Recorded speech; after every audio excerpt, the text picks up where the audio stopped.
So it is getting chillier up here. I'm probably going to be burning some firewood this weekend because it's going to be dropping into the low 40s. And it's interesting because I think last year I didn't end up burning any firewood until like late October-ish. So that's a sign of the seasons to come. And so I'm pulling in all of my, tender plants that I've had outside to spare them from getting too chilled from this drop in temperature. And these are the days that we start watching the temperature to save our plants and rescue them from the colder times. Now, today's tarot is kind of interesting to me. We have 5 cards today, 3 of which are wands and 2 of which are water related. The opening card that we have is the Charioteer. The challenge that showed up today is a reversed Ace of Cups. The way we're going to get through the challenge is the 2 of Wands. The ultimate outcome came through as the 10 of Wands, and then I asked for some clarity and got the 5 of Wands, which is pretty telling to me. So the Charioteer shows up whenever we have some work around choosing how to engage in life, right? So the Charioteer is governed by the satellite body of the moon, which right now is in Scorpio, which is kind of interesting because we have the South Node in Scorpio right now, which is why we have these upcoming eclipses, because the moon and the sun are going to be in close proximity to the North and South Node. So we have a couple of eclipses coming up in October, and I think what we're seeing right now is a glimpse to the work that we're going to be doing during that time. Now, if you've ever had a strong experience in the eclipse, it's likely because it aspected something in your natal chart. And for me personally, I'm interested to see what happens this round, because the second eclipse later on in the month that will be happening will be directly on top of my natal sun to the degree. So typically eclipses open up big life shifts that are out of our control. They can be, shifts in relationships, shifts in jobs, shifts in some big area of our life, especially if it aspects some planetary body in our natal chart by direct transit. So that's pretty interesting, right? So I feel like right now, because we're seeing this card show up, it's kind of hinting to the work that is going to be done in the month of October, because this is signaling the moon, and the moon is right now in Scorpio, which is opposite Aquarius, which is also in square to Saturn. And a lot of these big shifts and changes we've been feeling in our lives is because of this square relationship that's been happening between the 2 planets of Uranus and Saturn. And you likely have been feeling them pretty powerfully too, again, if it's in some interesting transit or aspect to some planetary body in your natal chart.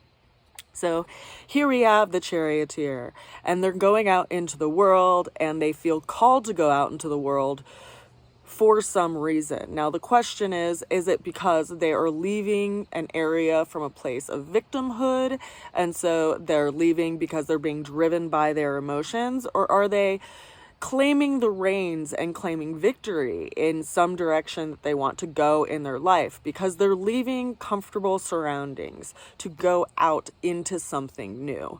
So they're either leaving some kind of experience, or they're moving toward an experience. And this is the work that's showing up and presenting itself, because it's calling us to the table to see, how are we going to engage ourselves? What are we going to engage? Do we know when to pull the reins on certain aspects that are happening in our life so that we can move toward the direction that we feel so strongly called to move toward?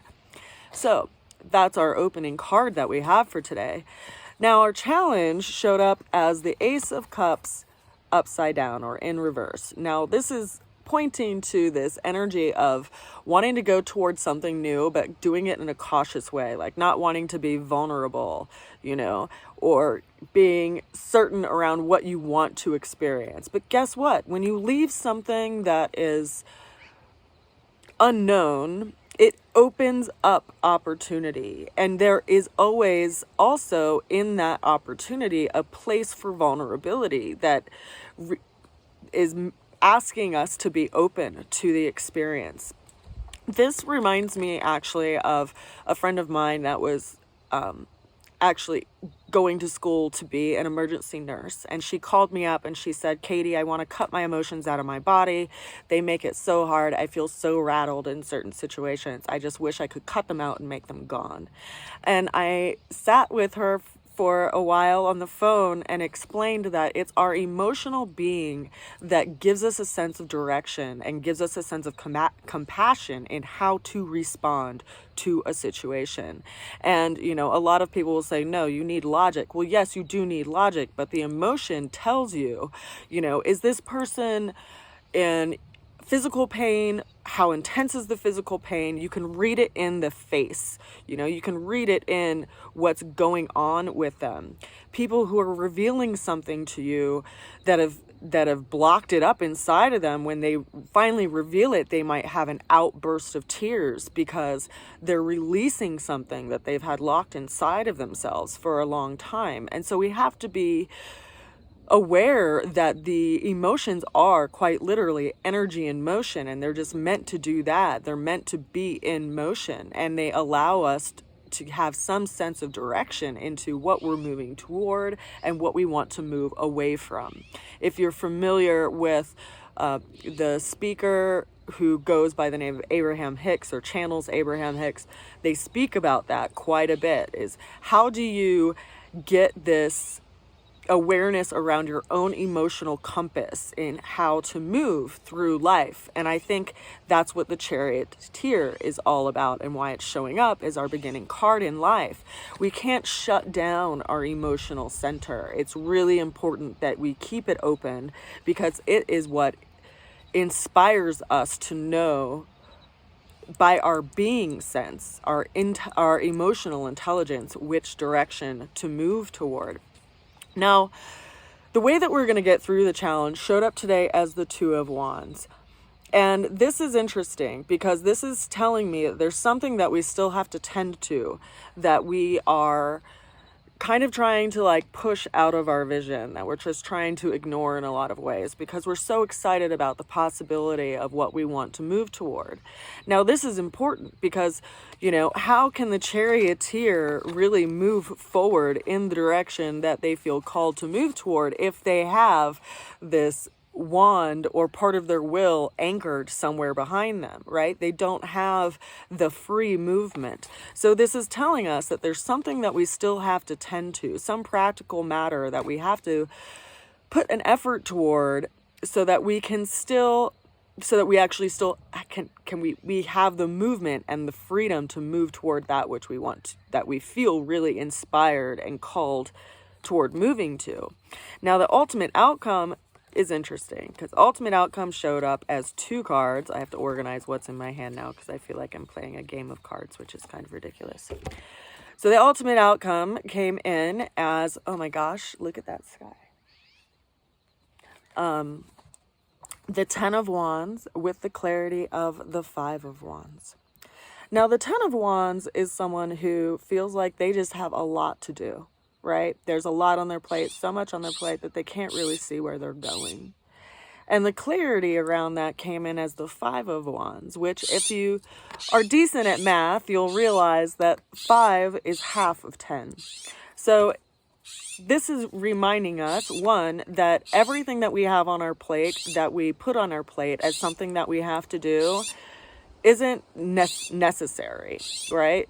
A lot of things are expendable when it comes down to when shit hits the fan, right? If we consider some of our friends right now that are in Florida that are dealing with weather of the Hurricane Ian right now, they might have had 10 things on their plate 2 days ago, but a lot of those things fell off the plate when the weather came in, and the things that were absolutely necessary were in their face that they had to deal with.